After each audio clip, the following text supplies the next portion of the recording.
Shalom, saudara yang dikasihi Tuhan Yesus Kristus. Sangat bersukacita sekali dan penuh dengan antusias dan gairah. Setiap kali kita bertemu, kita merenungkan firman Tuhan, kita belajar mengerti akan kehendak Allah. Lalu Tuhan bukakan rahasia-rahasia surgawi bahwa firman-Nya ini adalah firman yang ya dan amin. Maka inilah yang dikehendaki Tuhan untuk anak-anaknya, untuk gerejanya, supaya betul-betul mencintai firman Allah, suka akan Taurat Allah, dan itu yang menyehatkan roh, jiwa, dan tubuh kita. Oleh sebab itu, mari kita lanjutkan pembelajaran kita, di mana hari ini kita akan mengupas Imamat pasal yang ke-24, tentang minyak di kemah pertemuan dan roti sajian. Mengapa hal ini penting kita pelajari, saudara? Karena nanti ada korelasi di Perjanjian Lama dengan Perjanjian Baru. Apa itu minyak di kemah pertemuan dan apa itu roti sajian?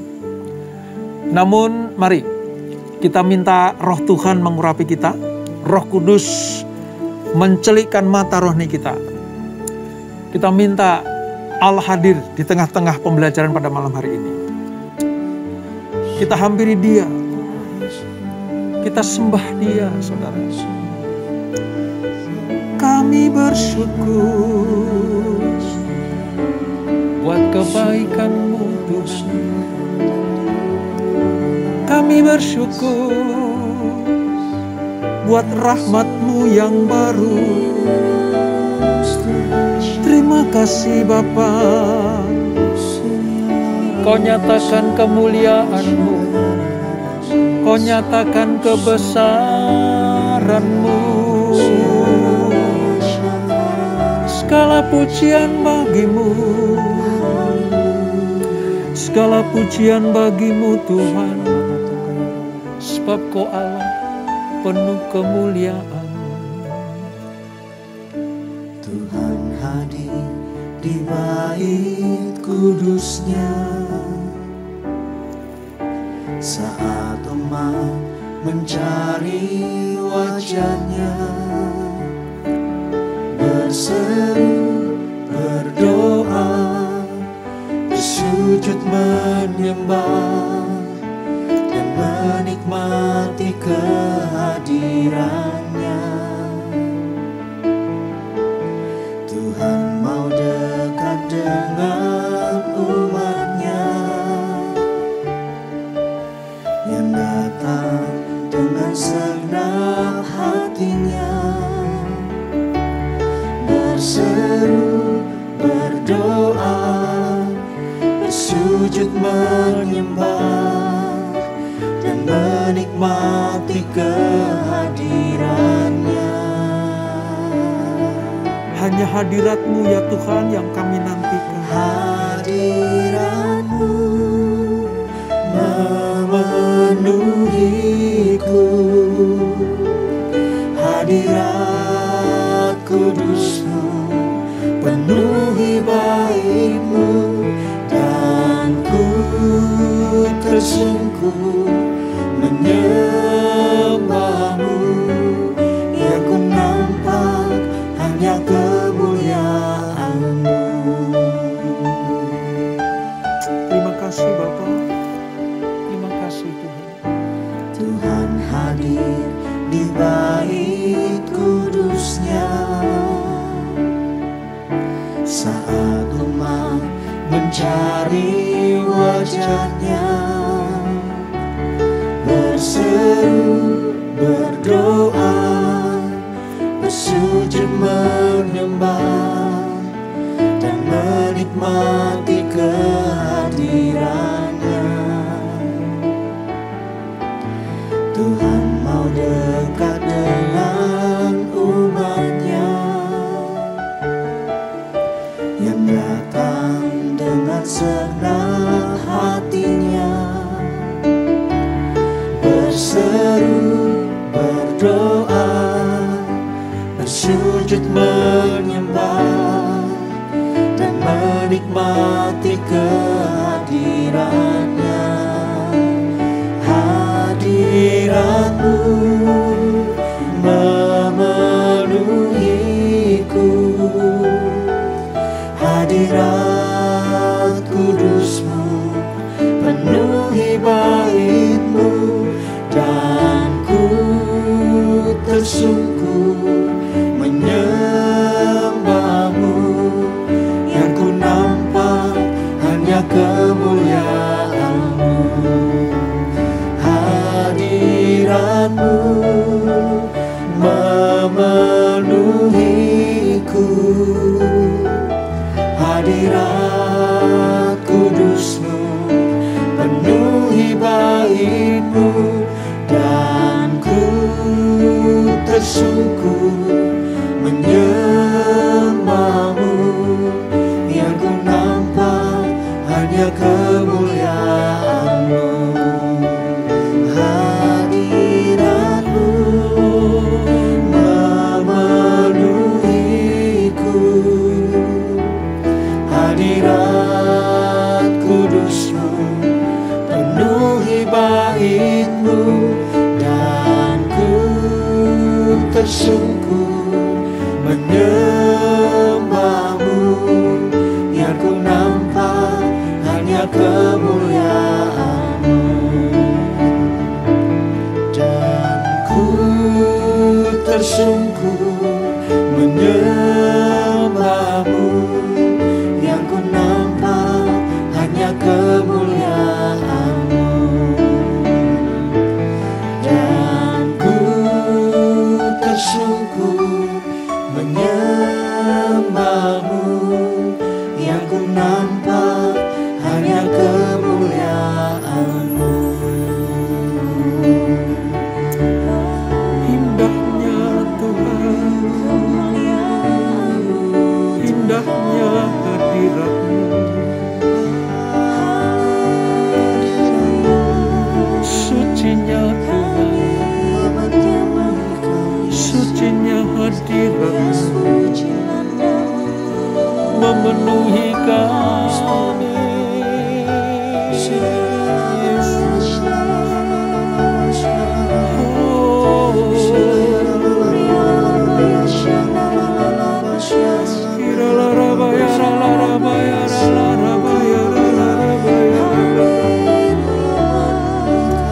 Hanya kemuliaan yang nampak bagi,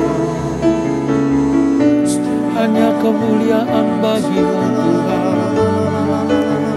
yang kami rasakan.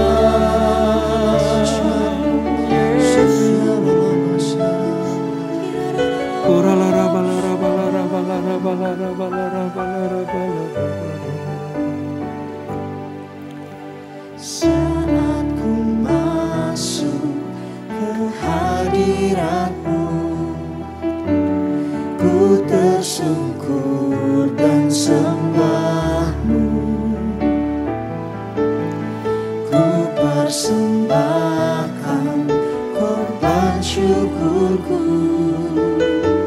yang terbaik bagi-Mu.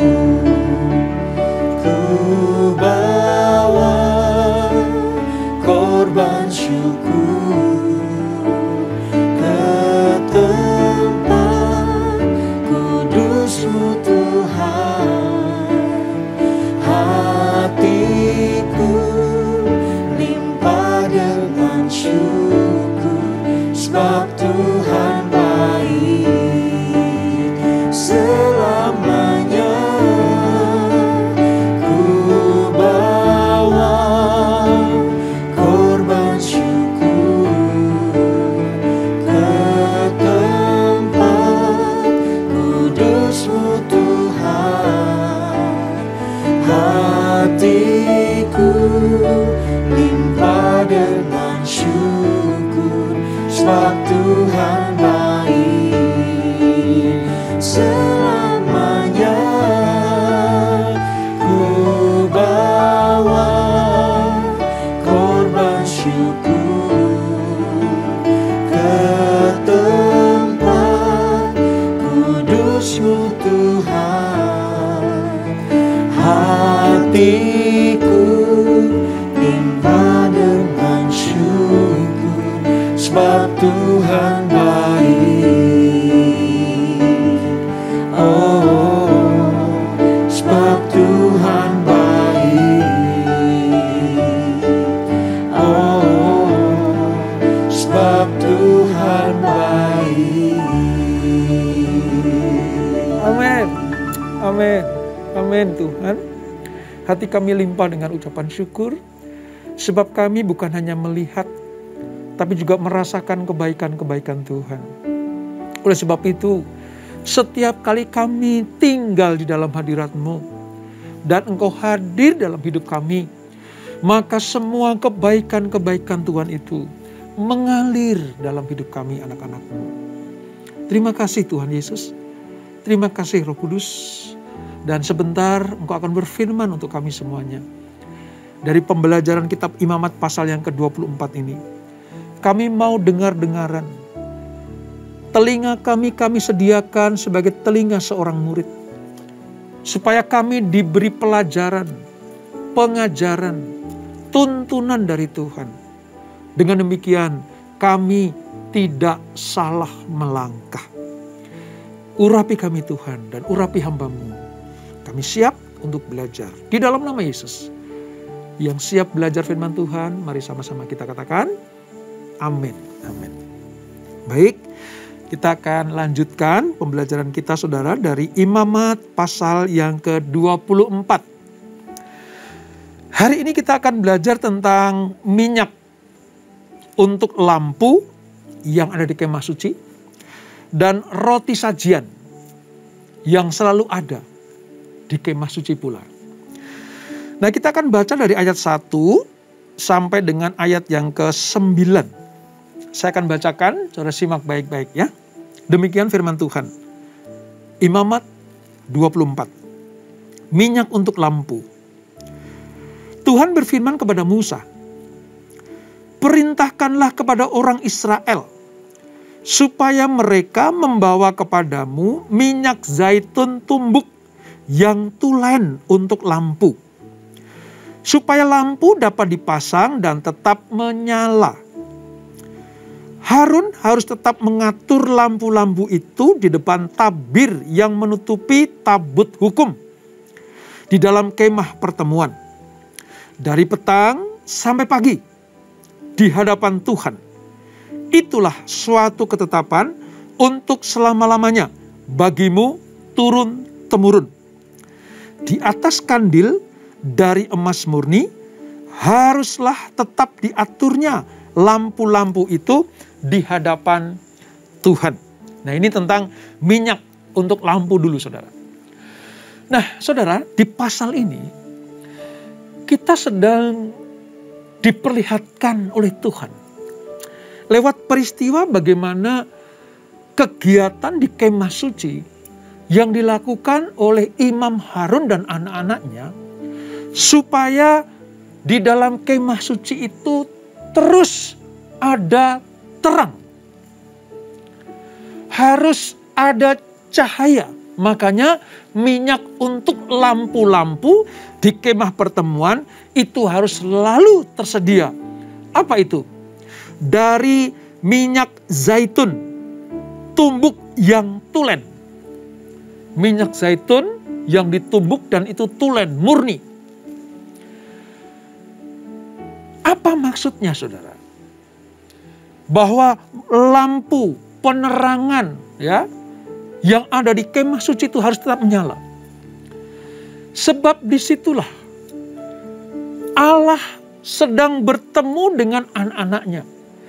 Bukan hanya pada waktu siang, tetapi sepanjang waktu. Baik siang, petang, malam, sampai pagi lagi. Terang yang melambangkan Allah kita. Terang yang melambangkan Tuhan Allah Israel itu selalu hadir di dalam pertemuan di kemah suci itu. Dan itu harus selalu diadakan. Tugas Harun dan anak-anaknya harus selalu memastikan bahwa minyak untuk lampu itu tersedia. Ya. Ibadah Israel harus selalu didasarkan kepada apa, saudara? Peraturan Allah ini. Hanya dengan cara seperti inilah, maka ibadah mereka berkenan kepada Tuhan. Nah, salah satunya perintahnya harus ada cahaya lampu selalu di kemah suci. Sekali lagi, ini menandakan kehadiran Tuhan. Supaya kapanpun umat beribadah, kapanpun umat Israel datang ke kemah suci itu, selalu melihat kehadiran Tuhan lewat cahaya terang di dalam kemah suci. Dan lampu ini, saudara, harus dipasang, diletakkan di depan tirai penutup ruang Maha Kudus. Jadi bisa saya gambarkan ya, ada 3 ruangan kan? Ruang Maha Kudus, ruang kudus atau suci, lalu pelataran. Nah, pemisah antara ruang Maha Kudus dan ruang kudus ada tirai. Nah, di depan tirai inilah lampu-lampu yang harus selalu menyala, yang diperintahkan Tuhan bagi Harun dan anaknya selalu menjaga. Dipastikan harus ada minyak di dalamnya. Lampu ini diletakkan. Ini melambangkan kepastian ikatan perjanjian antara Tuhan dan umatnya. Antara Allah dan orang Israel. Ini artinya minyak bagi lampu-lampu itu, saudara. Nah, kita belajar di kitab Imamat. Saudara akan melihat lambang lampu dan minyak ini, saudara, terang di dalam kemah suci ini. Nanti di Injil Yohanes dijelaskan bahwa Yesuslah sang terang itu. Saudara catat baik-baik. Di dalam Injil Yohanes pasal yang ke-9 ayat yang ke-5. Yohanes 9 ayat ke-5. Dikatakan begini. Selama aku ada di dunia. Jadi Yesus berkata, selama aku ada di dunia, akulah terang dunia. Selama Yesus ada di dunia, dialah sang terang dunia itu. Jadi salah satu derajat Yesus, salah satu perwakilan di dalam minyak ini ada dalam diri Yesus adalah terang. Simbol minyak ini adalah ada pada diri Yesus. Sebab Yesus adalah terang dunia. Jadi kalau di perjanjian lama di kitab Imamat itu Harun dengan lampu-lampunya, di perjanjian baru Yesuslah terang dunia. Ini menjelaskan buat kita semuanya, saudara. Mengapa? Karena di tengah-tengah dunia yang gelap. Itu pertama, di tengah-tengah dunia yang gelap, Yesus tampil sebagai terang dunia. Di tengah-tengah kegelapan kehidupan bangsa Israel yang tertindas oleh bangsa Romawi. Itu masa-masa kegelapan mereka. Yesus tampil sebagai juru selamat. Tapi bukan untuk membebaskan orang Israel dari Romawi, tetapi membebaskan bangsa Israel dari kegelapan iman mereka. Mereka menanti-nantikan Mesias, menanti-nantikan juru selamat, menanti-nantikan terang dunia itu. Dan ketika Yesus hadir, Yesus tampil lahir ke dunia sebagai terang dunia. Sayang, mereka tolak. Padahal di dalam hadirat Allah, sejak pelajaran Imamat 24 ini, Israel sudah tahu bahwa di dalam ruang Maha Kudus dan ruang kudus di depan tirai ada terang yang harus muncul di situ. Mereka tidak mengerti ketika Yesus bilang, akulah terang dunia. Akulah yang harus selalu ada dalam hidupmu. Seperti engkau, hai Harun dan anakmu, Seperti engkau, hai orang Israel, ketika di kemah suci, engkau melihat lampu-lampu terang itu. Dan kemah suci sudah tidak ada. Bait Allah sudah tidak ada. Yang ada adalah Yesus pada waktu itu. Dan dia menyatakan, akulah terang dunia. Selama aku ada dunia, akulah terang dunia. Ini lambang dari kasih Allah, penyertaan Allah, kehadiran Allah.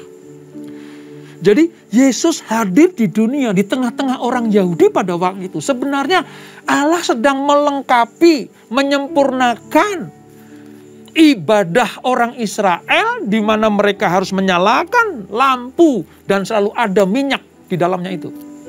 Sayang, mereka dibutakan. Sayang, mereka menulikan telinganya. Sehingga Yohanes Pembaptis teriak-teriak. Kerajaan Allah sudah dekat. Terang sudah datang. Kegelapan akan menyingkir. Mereka tidak menerimanya. Puji Tuhan. Saudara dan saya percaya kepada Yesus yang adalah terang dunia ini. Seperti bangsa Israel datang ke kemah suci kapanpun Allah hadir. Demikianlah kita umat Allah yang percaya kepada Yesus. Kapanpun kita merindukan Tuhan. Berdoa, memuji, menyembah Tuhan. Yesus selalu hadir. Sebab dia adalah terang dunia itu. Ini pelajaran pertama dari Imamat pasal 24 tentang minyak untuk lampu yang menghasilkan terang sepanjang waktu di kemah suci. Sekarang yang kedua, saudara. Roti sajian. Ayat 5 sampai 9. Engkau harus mengambil tepung yang terbaik dan membakar 12 roti bundar daripadanya. Setiap roti bundar harus dibuat dari 2/10 eva. Engkau harus mengaturnya menjadi 2 susun, 6 buah sesusun. Di atas meja dari emas murni itu, di hadapan Tuhan. Engkau harus membubuh kemenyan tulen di atas tiap-tiap susun. Kemenyan itulah yang harus menjadi bagian ingat-ingatan roti itu. Yakni suatu korban api-apian bagi Tuhan. Setiap hari Sabat, ia harus tetap mengaturnya di hadapan Tuhan. Itulah dari pihak orang Israel, yaitu kewajiban perjanjian untuk selama-lamanya. Roti itu teruntuk bagi Harun serta anak-anaknya, dan mereka harus memakannya di suatu tempat yang kudus. Itulah bagian maha kudus baginya. Dari segala korban api-apian Tuhan, itulah suatu ketetapan untuk selama-lamanya.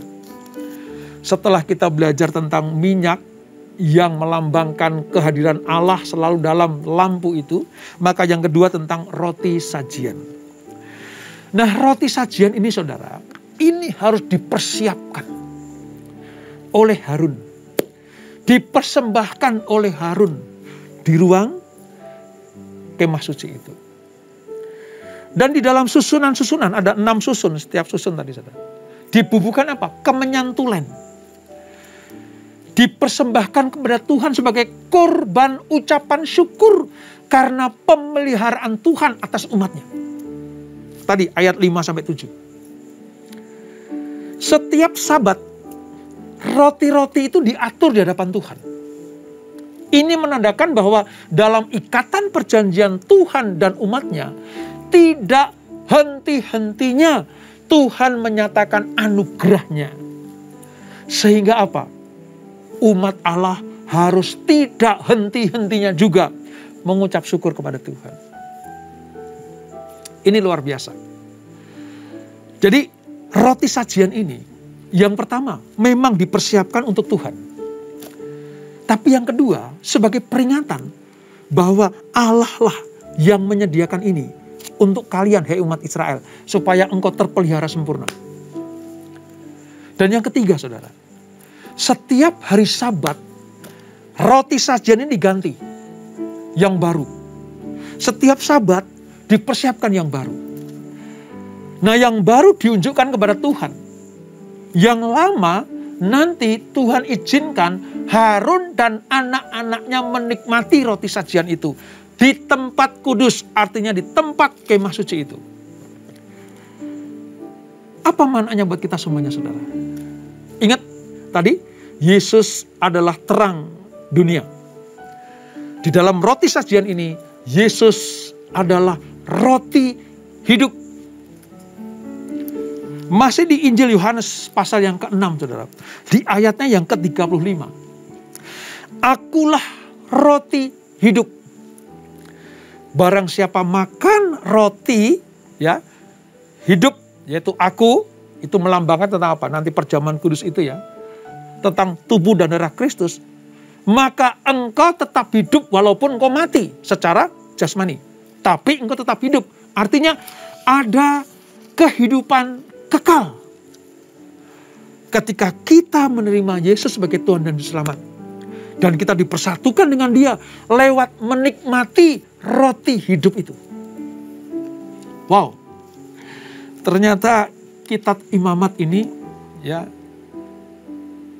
sangat mengandung rahasia yang luar biasa. Sehingga kalau kita mengerti, saudara, itu kita akan mengucap syukur sama Tuhan. Tadi tentang terang, Dia selalu hadir di tengah-tengah umatnya. Kapanpun umatnya mau datang kepada Tuhan, sang terang itu ada. Dilambangkan dengan nyalanya lampu-lampu yang disediakan minyak zaitun oleh Harun dan anaknya. Dan ketika yang kedua Allah menyatakan akulah roti hidup, yaitu roti sajian. Supaya apa? Terpelihara. Terpelihara sempurna. Yesus menyatakan akulah roti hidup, maka terpelihara sempurnalah kita. Karena kita menerima Yesus sebagai Tuhan dan Juru Selamat. Dia ada di dalam kita dan kita di dalam Dia. Maka kesatuan antara Tuhan dan umatnya inilah yang membuat kita tetap hidup. Walaupun tubuh kita mati, namun kita tetap hidup kekal bersama dengan Tuhan Yesus. Inilah makna Imamat pasal yang ke-24 ini, saudara.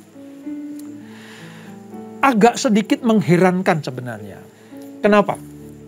Saudara lihat ya. Ini kan firman dari Imamat 24 ini diberikan kepada bangsa Israel supaya dipercaya, turun-temurun dirayakan dan dilakukan. Supaya nanti hadirat Allah selalu ada di tengah-tengah bangsa Israel. Namun ketika Tuhan Allah Bapa mengutus anaknya yang tunggal yaitu Yesus Kristus. Untuk menggenapi setiap apa yang terjadi di kemah suci.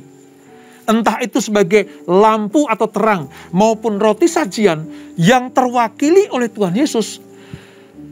Israel menolak. Israel tidak terima. Bahkan saudara nanti ya, kalau kita pelajari di Yohanes 6 ayat 66. Yohanes 6 ayat 66. Ketika Yesus menyatakan akulah roti hidup. Banyak di antara mereka yang mengundurkan diri. Artinya apa? Tidak percaya. Ironis. Sejak zaman Imamat, Allah sudah menyatakan tentang lampu dan roti sajian. Lalu disempurnakan lewat kehadiran Yesus Kristus sebagai terang dan roti hidup. Sayang, mereka menolaknya. Dan ketika mereka menolaknya, saudara, mereka meninggalkan Yesus. Bukan hanya orang yang sudah belum percaya, tetapi yang sudah percaya. Sebab Yohanes 6 ayat 66 menyatakan, mulai saat itu banyak dari mereka, murid-muridnya, meninggalkan atau mengundurkan diri. Mereka kecewa. Mereka tidak percaya bahwa Yesuslah sang penggenap bagi Imamat ini, saudara. Sangat menyedihkan. Tapi puji Tuhan, saudara dan saya mengerti sekarang. Dengan belajar kitab Imamat. Nanti kalau kita baca perjanjian baru, kita mengerti, oh iya. Dulu pernah bangsa Israel diajarin Tuhan, diatur Tuhan lewat hukum-hukum yang seperti ini. Dan ketika digenapi dalam diri Yesus, kita mengucap syukur. Karena dengan menerima Yesus sebagai Tuhan dan Juru Selamat, seketika itu juga terang ilahi ada bersama dengan kita. Roti hidup selalu ada bersama dengan kita. Bersukacitalah dan berterima kasihlah kepada Tuhan Yesus. Karena apa yang Dia nyatakan sejak dahulu kala disempurnakan dan digenapi dalam diri Tuhan Yesus Kristus. Kalau kita belajar tentang Imamat 24, ingatlah terang dunia dan roti hidup adalah Tuhan Yesus Kristus. Jangan tinggalkan Yesus, jangan kecewa dengannya, tetap mengiring, melayani, dan bersama-sama dengan Yesus kita akan melakukan perkara-perkara yang besar. Di tengah jalan yang gelap, Dia adalah terang dunia. Di tengah kelaparan akan jasmani dan rohani, Dialah roti hidup kita. Kasihi Tuhan Yesus, cintai Dia, sampai kapanpun sekali Yesus, tetap Yesus. Kita berdoa. Bapa, terima kasih untuk anugerah-Mu. Apa yang kami pelajari hari ini mengingatkan kami semuanya bahwa Yesuslah terang dunia dan Yesuslah roti hidup yang selalu ada untuk anak-anaknya, yang selalu tersedia untuk anak-anaknya. Di mana pagi, sore, atau sampai dengan malam, Allah selalu ada di dalam diri Yesus untuk bersama-sama dengan umatnya. Seperti yang kami pelajari di kitab Imamat 24 ini. Mengapa Allah meminta Harun untuk selalu menyediakan minyak untuk lampu yang ditaruh di depan tirai bait Allah itu. Supaya kapanpun umat Allah datang, bertemu dengan Allah di kemah suci pada waktu itu. Tidak ada waktu-waktu yang terbuang. Mereka selalu bertemu dengan Tuhan kalau masuk ke kemah suci itu. Sebab Allah adalah terang. Ada kedamaian, ada sukacita. Ada kebahagiaan bersama dengan Tuhan di tengah terang itu. Dan mengapa Tuhan memerintahkan Harun dan anaknya membuat roti sajian yang setiap hari Sabat diganti, setiap hari Sabat diganti yang baru. Itu lambang tentang pemeliharaan Tuhan. Allah sang pemelihara itu, sejak mereka dibawa keluar dari Mesir untuk masuk tanah perjanjian, mereka harus memperingatinya sebagai sebuah ibadah yang berkenan pada Tuhan. Dan kami bersyukur ya Tuhan, semua yang tertulis di perjanjian lama ini digenapi di dalam diri Yesus. Sebab Yesuslah terang dunia, Dialah roti hidup bagi kami. Kapanpun kami berdoa, kapanpun kami rindu untuk bertemu dengan Tuhan, Yesus selalu ada sebab Dia terang sepanjang waktu. Dan Yesus adalah roti hidup. Supaya bukan hanya di dunia ini saja kami dipelihara Tuhan, tapi bahkan setelah kami meninggalkan dunia ini, kami tetap menerima kehidupan itu. Sebab sekalipun tubuh kami mati, tapi kami tetap hidup di hadapan Tuhan. Itulah makna roti hidup bagi kami.